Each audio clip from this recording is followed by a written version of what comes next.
Today, I'm enthusiastic to introduce Meryn Zumbo Willets, the CEO and co-founder of Umbrella, an innovation and recruitment studio. With roots in Australia, Meryn played a key role in building the startup and innovation ecosystem to help and empower tech entrepreneurship.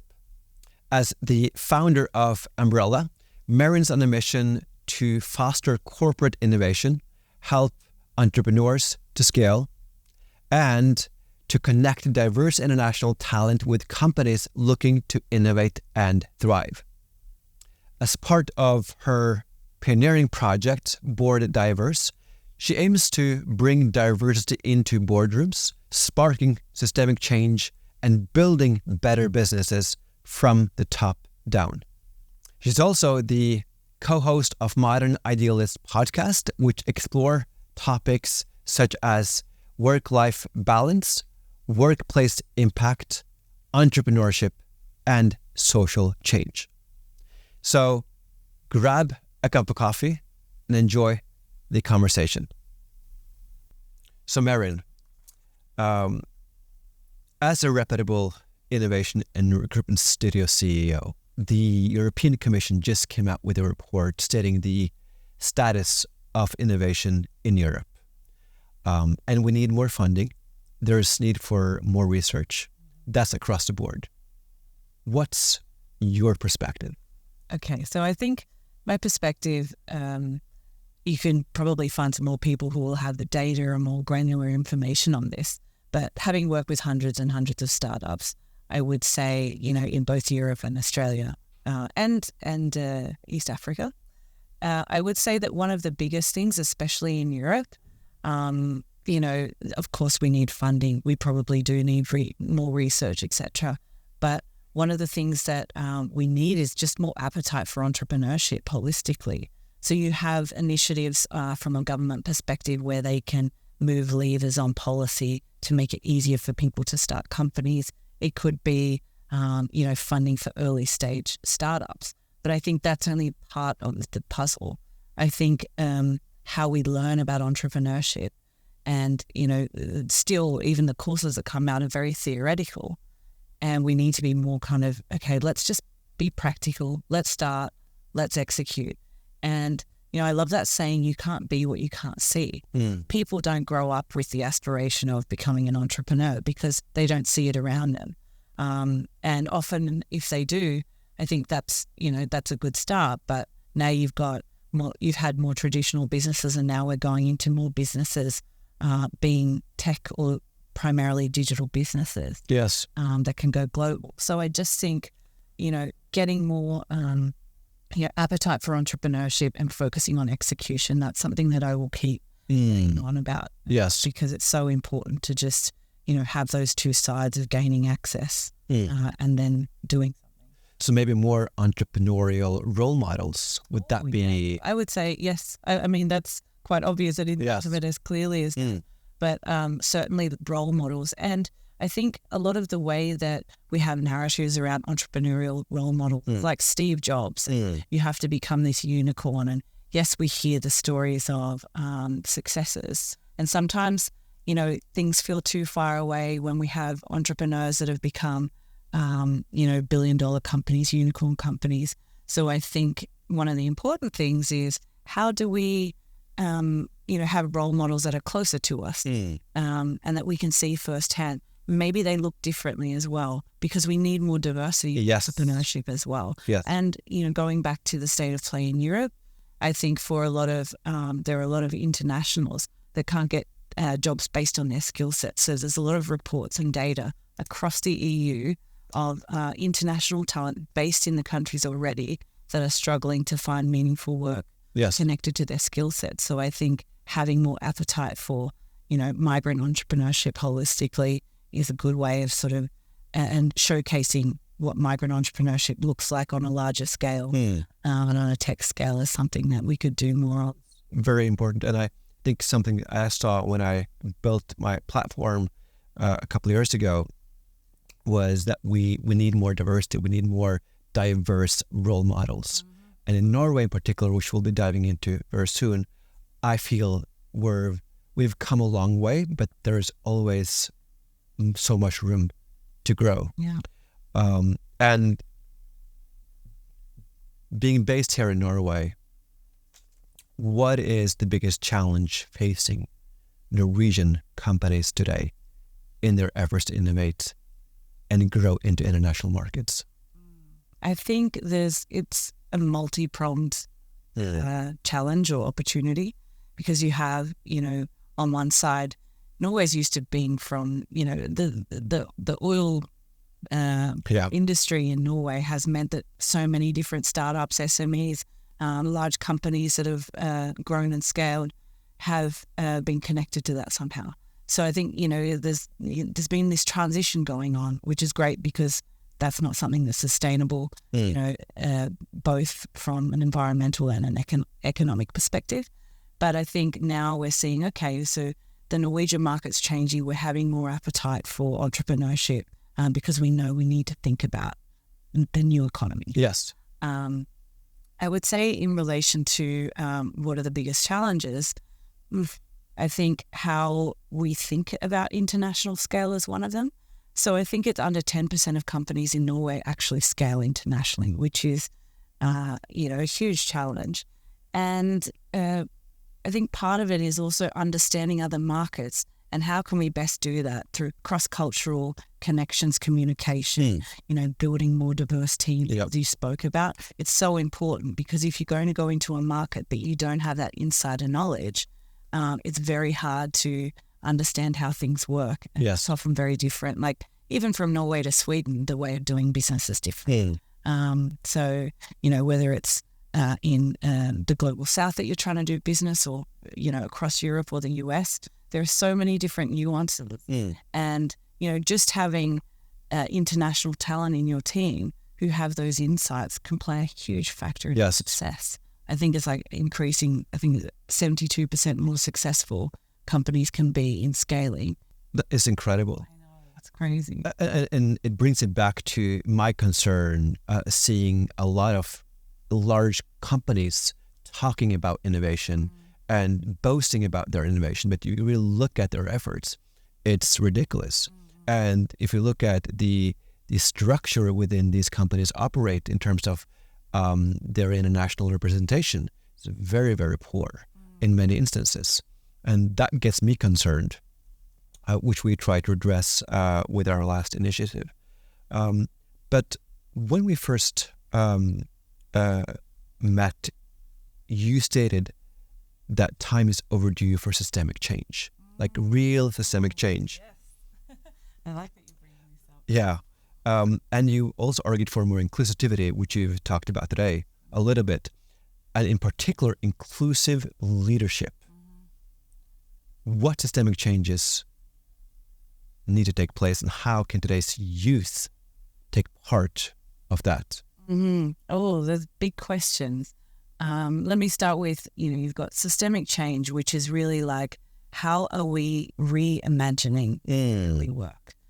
Systemic change is like, we know that there have been old systems that are being upheld now, maybe not out of, not out of people are seeing it and saying, I'm choosing to, not make things as inclusive for people of color or not making things as inclusive for women, but because so many systems have been set up like that from the beginning, because it was, maybe people that look more like you than people that look more like me or others, that it's worked out that way. So taking Norway, for example, where migration has been sort of, you had migrants coming in the late 50s and 60s, but it wasn't until oil that the economy started building. And now there's been another surge of internationals coming here. Yes. I much prefer the word international migrants and migrant backgrounds, because I think, it shouldn't be you're an expat if you come from the West and you're an immigrant if you come from the global South. It's just,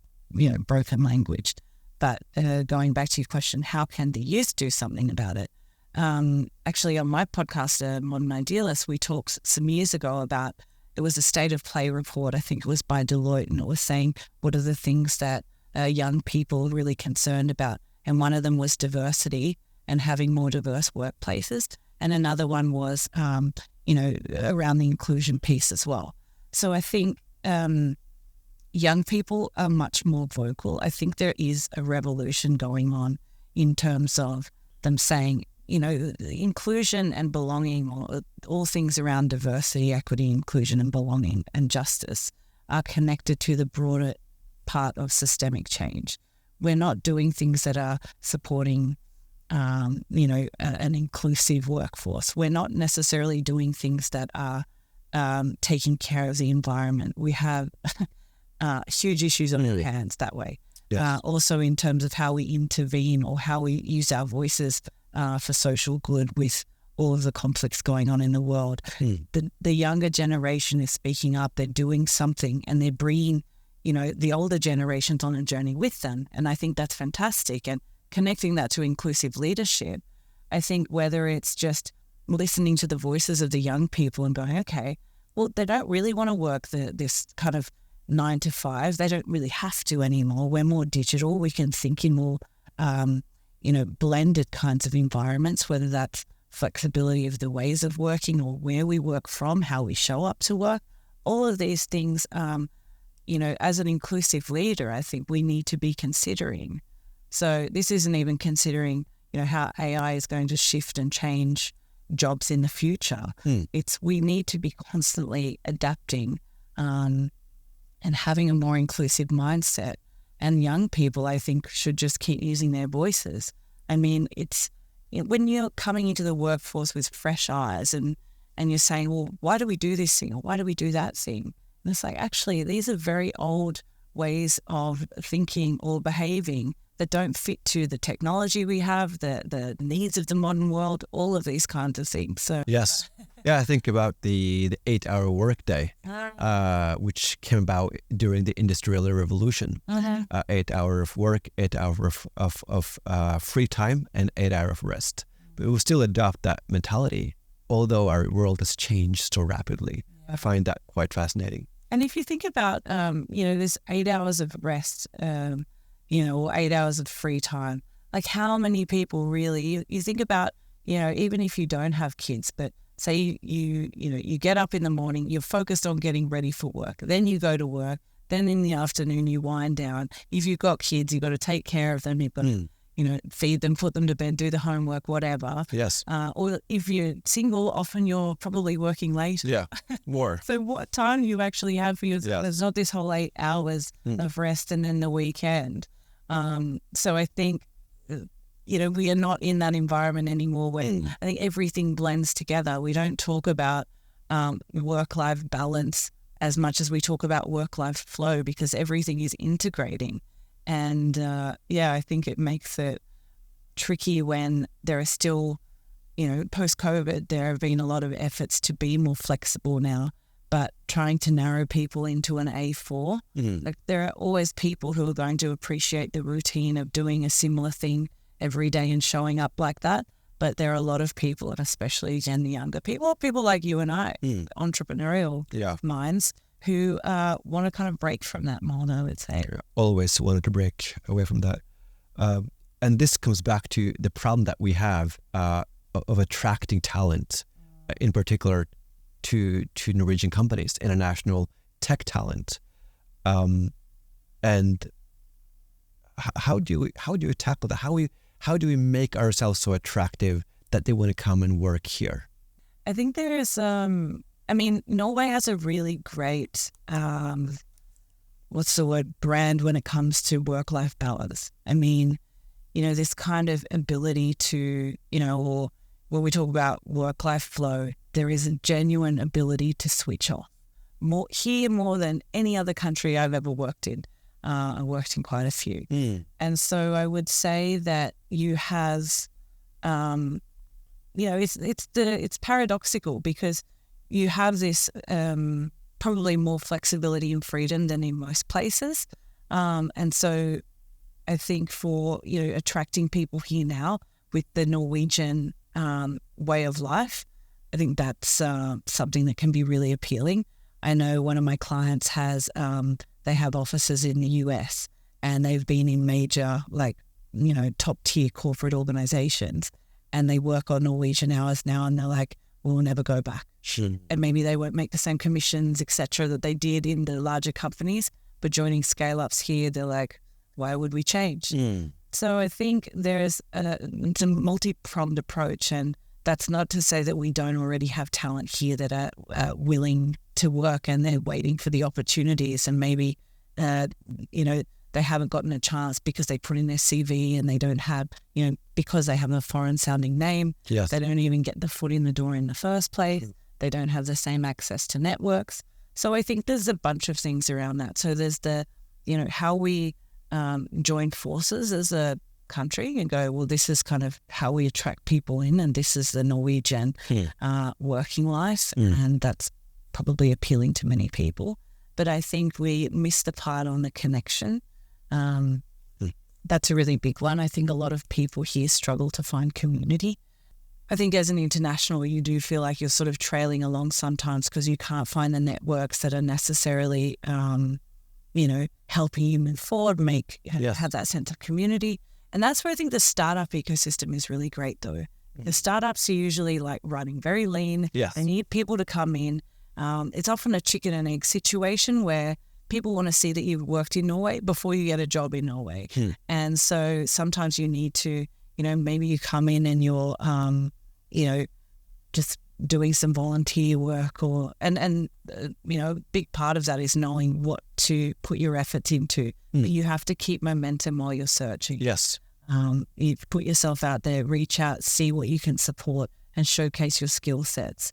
And, for many people, they'll say it's not fair that you have to work for free. Sometimes you do, sometimes you don't. Yes. I mean, for me, in most situations in my life, I'll jump in and say, hey, I can do this.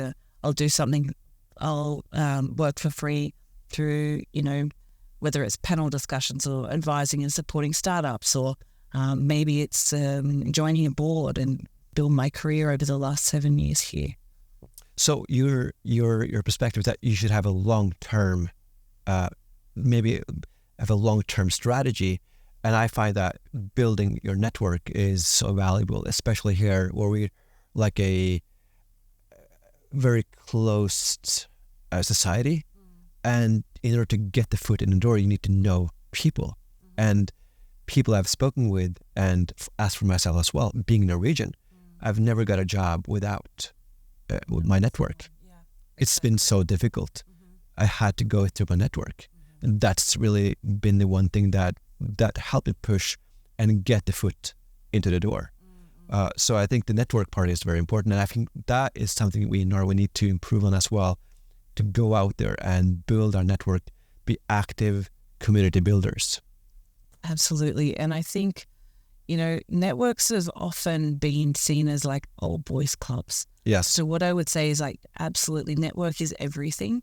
But how does the people who have the networks create more inclusive networks?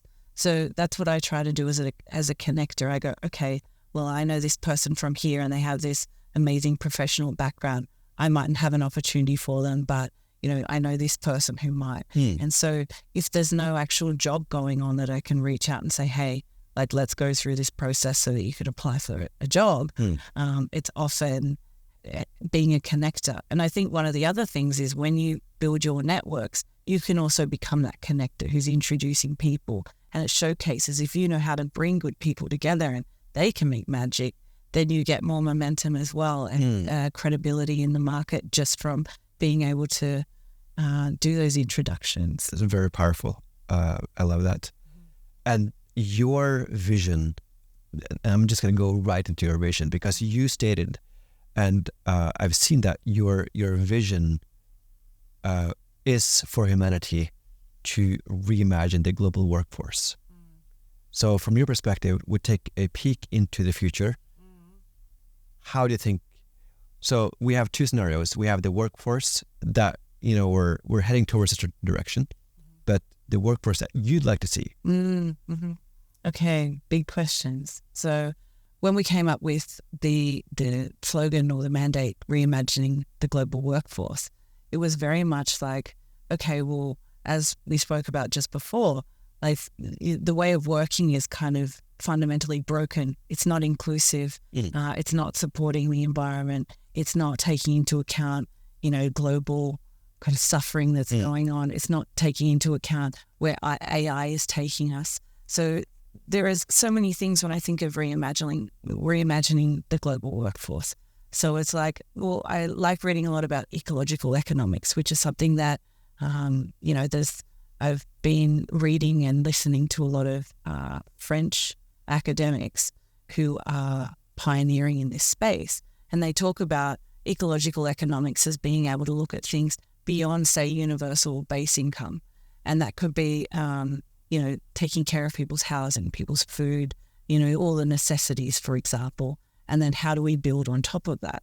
So I'm constantly thinking, okay, well, as an entrepreneur, how should we think about that, in what we're creating for the future? If robots and AI and new developments are going to take over a lot of the work that we're doing, what's going to keep us competitive? And so reimagining it is so many pieces for that. So the future of work is like, what's broken now that needs fixing in that transition part before, jobs are really fundamentally disrupted. So what does that look like? And that's where one of my projects, BoardDiverse, that really comes into play. So what we did is we created both programs and recruitment to get more diversity at the top. Because people are looking at things like, it could be even basic, like how do we make things more flexible for people who have additional needs than what we're factoring in the company. So it could be from a policy perspective. It could be from like innovation perspective. It's like, where are we heading in terms of these growth markets like we spoke about? And reimagining is going, okay, how do we do business better with people that we can get on board to have better cross-cultural networks and connections and be able to grow? And there's just so many. Yeah. But since you wanted to say something. Yeah. No, there's you've mentioned so many, you mentioned sustainability, diversity. There are so many paths you can go down this. But the global workforce, I think we're in for very disruptive changes. And you mentioned technology being a part of that. And how do we navigate? So really, the tables in nearly every industry are about to be turned upside down. And technology or technological development is growing exponentially. How should we navigate? Like, where do we prioritize our personal and professional goals to thrive? How do we navigate this time around? Good questions. I would say personally, it's very difficult because, I can talk about it from the entrepreneurial perspective or from,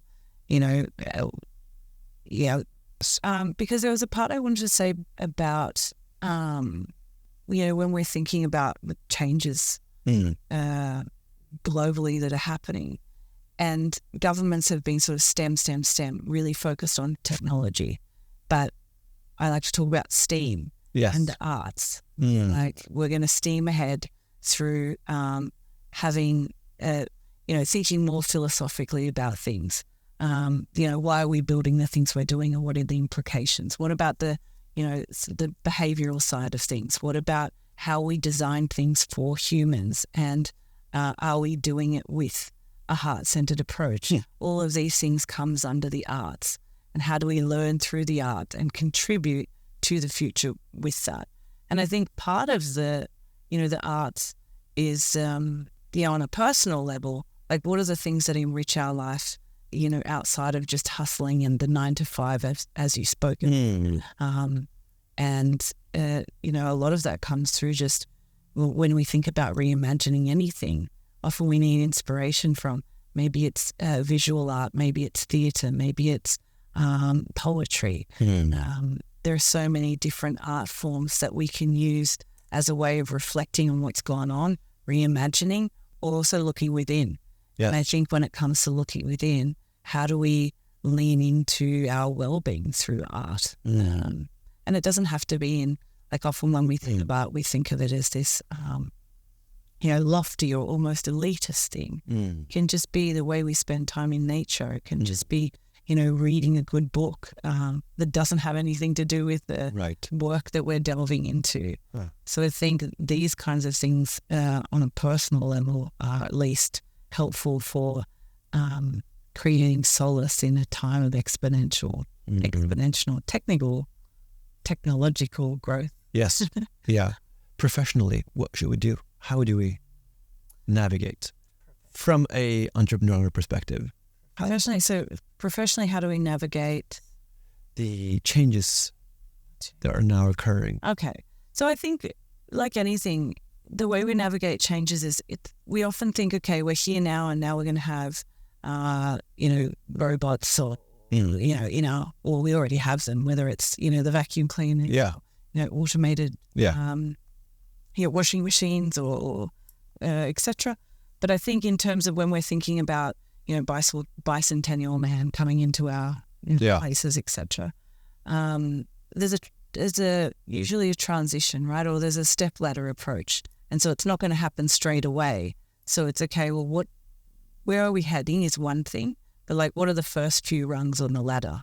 And I think so professionally, if you're talking about how we think about upskilling or how we think about remaining relevant, whether you're an entrepreneur or a professional that's looking into where should I go in terms of where the workforce is heading, I would say, I'm getting a bit lost in this question, but I'm thinking, there shouldn't be I feel like sometimes there's this angst or like this fear level of, what's to come or everything will be disrupted.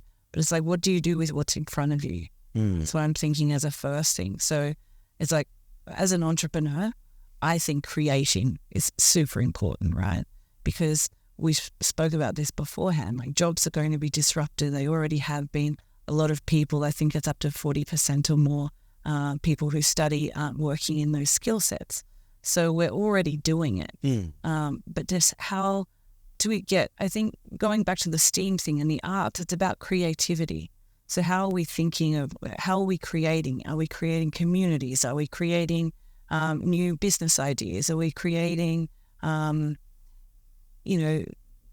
think creating more things that give us a value add and help us to become competitive in the workplace. So you might be competing against people who will have the same, background as you in whatever job it is. But have you been doing something where you're, building something on the side, or have you been, doing something sort of unique that sets you apart, that's a transferable skill that can make you competitive professionally? Yeah. And that brings me back to something I heard in a podcast, the Diary of a CEO, a gentleman who talked about that you should focus on finishing a project, that you have a track record of completing a project that's yours, that you built, where you put your creative energy into it and you completed it in some way, shape or form. But I feel like from my personal experience is networks, building your community, getting to know people and building your relationship in your life. That's something I've felt is such an undervalued quality to focus on cultivating and nurturing relationships in our lives. Because when things are changing so rapidly, who will be there for you? And who will be able to open doors for you, and who can you open doors for? Because I think that's both personal and professional intertwined. It is. For me, I've just been, I spent several months in Australia, and I jumped into different projects while I was there, and I was seeing my family. And then I've been in Kenya traveling around for the last 3-4 months, and Uganda. And it was networks and jumping into opportunities and support there that, made all the difference in those experiences. And then coming back here to Norway. Yeah, so when I was in Kenya and then coming back here to Norway and then being around Europe, I wasn't anticipating to have my place rented out until October. And so what you're saying about professionally, I've been staying with friends and there's been so many people that I've leaned on that I never would have done that, or probably wouldn't have asked that if I hadn't had not known where I was going next. So the whole thing was, okay, should I, get back to Kenya before here, or so everything was sort of spontaneous, or should I say, in terms of where I would be based at a certain time. And then all the friendships and who are some of them I collaborate with as well, or I ask professional advice from, like just being able to lean on those. And as a foreigner being here for 7 years, like it's so true that you have to create, whether you're a foreigner or not, it's the same for you. Like you have to find your chosen family. Yes. And it's in those situations where, like, okay, things are, the plans are changing course. That's being able to, rely on people and that they can rely on you as well is such just one of the most beautiful things about life. Yes. It can really blend from the personal to the professional, as you're touching on. I think so. It's very fluid. Some of the best friends I've gotten over the years are people that I work with in professional projects. So you mentioned that we're seeing and witnessing people losing their jobs to technology, and there's going to be a ladder approach to this, things happening step by step, or not, but certainly things are changing very, very rapidly. And I read a report by the World Economic Forum that 85 million jobs will be replaced by technology in a few years. 85 million jobs. Let's say you're finding yourself superfluous. You're finding yourself without a job. You're feeling lost and hopeless. What advice would you give this particular person? That's a great question again. I'm going to stop saying that's a great question because they're all great questions. What would I say? Okay.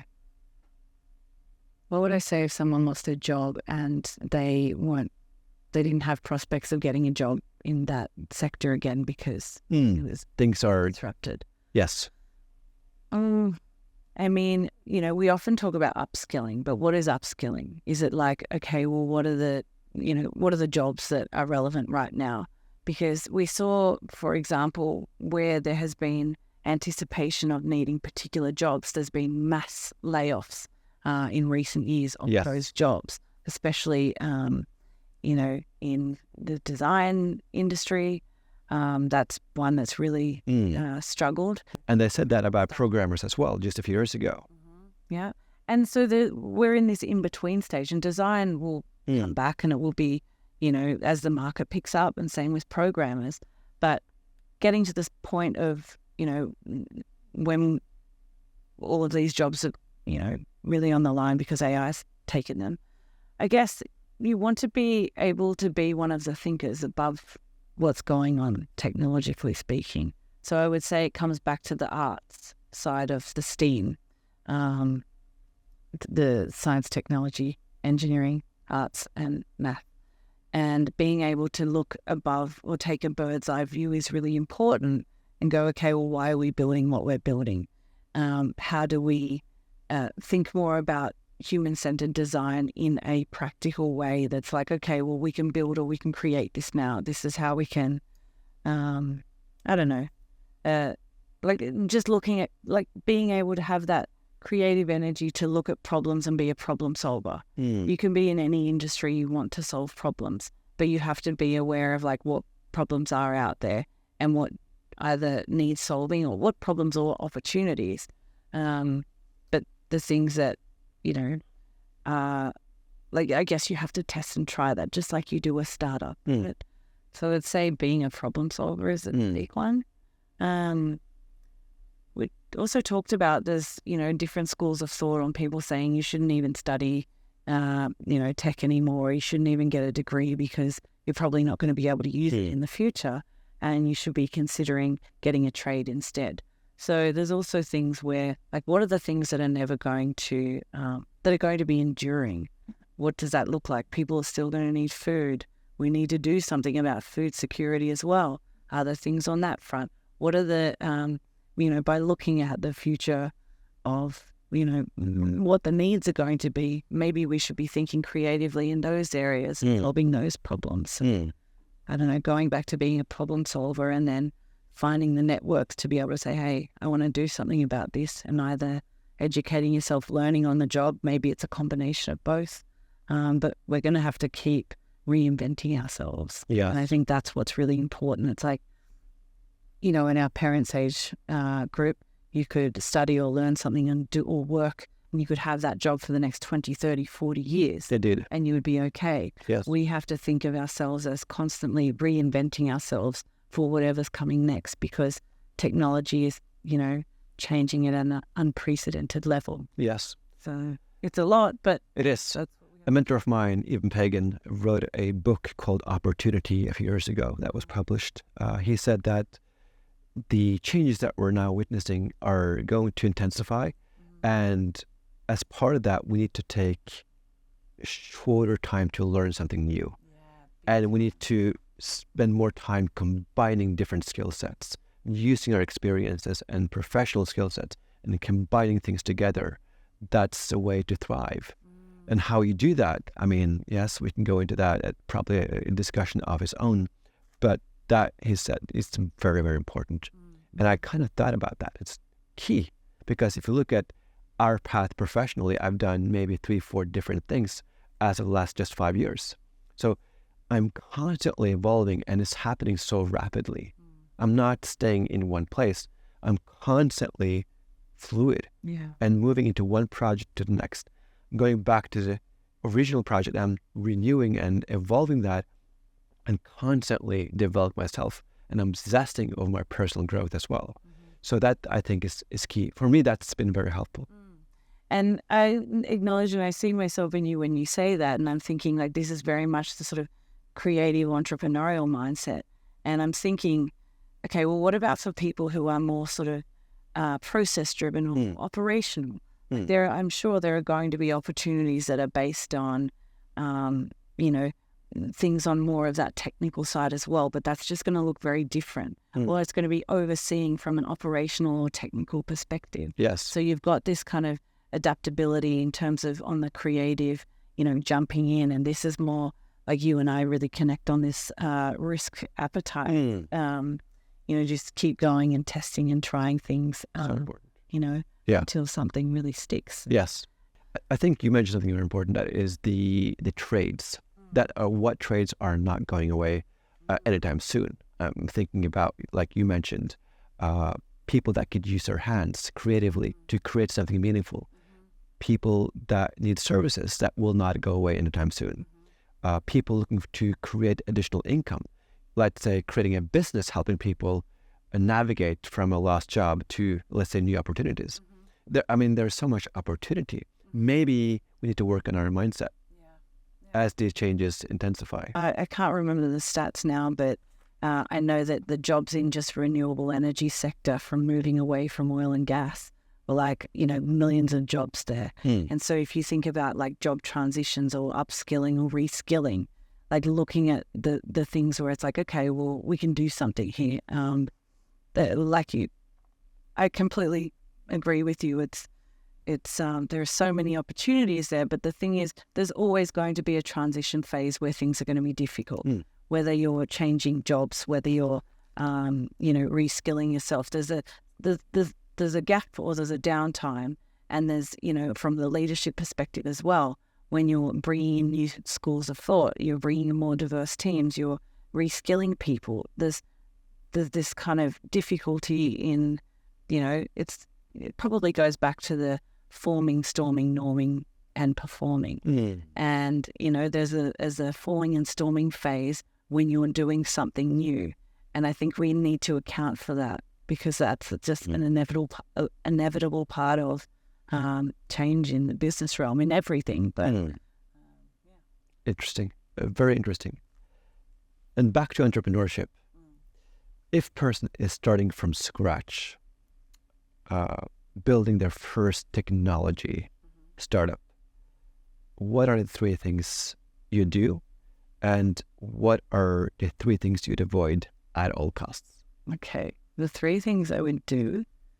The first thing would be move quickly from idea to execution.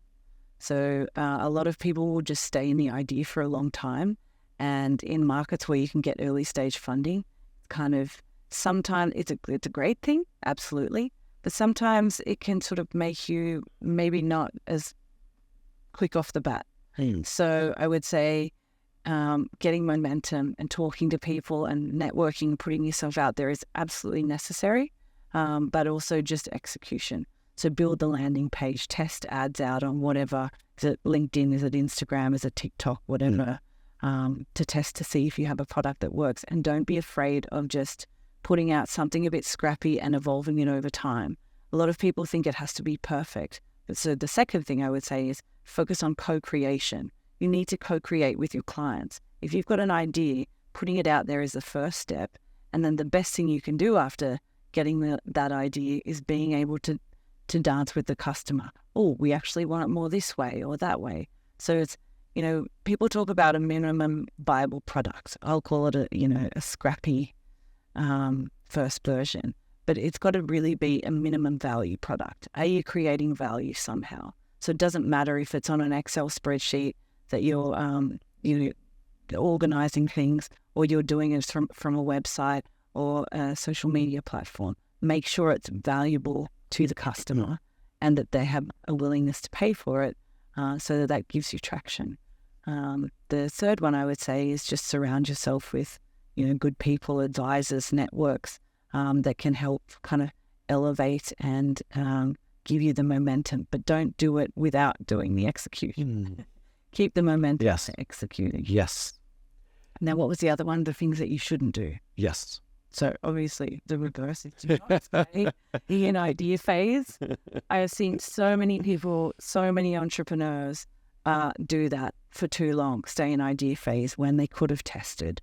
So push yourself, I would say, and do it afraid. If you're afraid and you're worried that you'll screw it up or something, like, you just have to push past that and do it anyway. So what else shouldn't you do? I would say don't ask for funding straight away.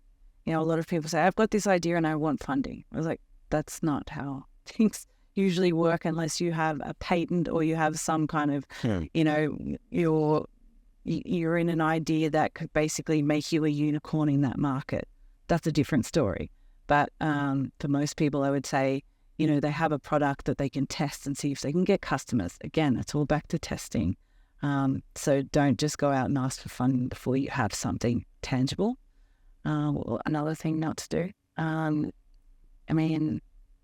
think there's a lot on both sides. What did I mention earlier? Was there? Don't ask for funding right away. Yeah. Don't wait for too long to get your product out there. Co-create with your clients, potential customers. Take action. Be a risk. Be willing to take risks. I think what I've seen as a mentor for startups is they get stuck in product development, and we need to just perfect a little more before we start talking to investors. We're gonna pull back and go back to our studio and just put a little more tweak to our products, and then we'll go back to talk to investors. And I think that comes back to, because there are a lot of people who are great on the product side of things, right? And on building things. But then you also need, like we talked about before this, especially in Norway, we need to get better at marketing and sales. So you've got people and you can build a team. Maybe you find co-founders and, or people that you can give shares if that are really good at the sales and marketing, and they can help you get out there, because that's going to, again, lead back to gaining the traction that you... There are so many things that you should avoid, but I think one of the things I've seen successful entrepreneurs do is that they're willing to go out there and pursue investors with passion. And although it's not a perfect product, the passion itself will ignite something in the investor. And you know what? I'm willing to put my money on you. If you have this passion, some way or another, you will succeed. You can tell that driving people. And I think that's one thing I would say that is very different between, being binary here, but men and women. Women might have the same, but they won't necessarily say it in the same way. They'll be like, oh, we've done this and we've done that. And they've probably done more of the work sometimes. But because they're not selling the vision in the same way, that's when it's kind of, that's the thing that you're absolutely right. Investors go, you know what, I'm going to back that. You're going to come hell or high water. Yes. You're going to get this done. Yes. And I believe in you to get it done. And I think it's, the passion is one thing and the self-belief, and you really have to have that. Yes. Because you need an optimism bias as an entrepreneur to think you're going to succeed despite the odds. And I think it's being able to think that and then project that, as you're saying, like when you're pitching and you're networking, showcasing like you are the person who's going to drive this home. However, you're going to do whatever you can to make it happen. It's contagious. Passion is contagious. Agreed. Meryn, any last thoughts of wisdom that you'd like to share? Any last reflections, wisdom? I always say this. I think there's two things. To think, what would you do if nobody gave a shit? As in, like, not if nobody didn't care, but like if nobody was looking at you, judging you, what would you do? How would you do things differently? You probably would put more things out because you wouldn't be afraid of feeling like a failure if it didn't work out. You'd just be like, all right, I'm just going to give it a go and see what happens. So having more of that attitude, that's what I try to think about a lot. What would I do if nobody gave a shit? And then I really, really believe in doing things afraid. And I don't mean that is if you have a visceral sense of fear that is telling you something that you shouldn't do.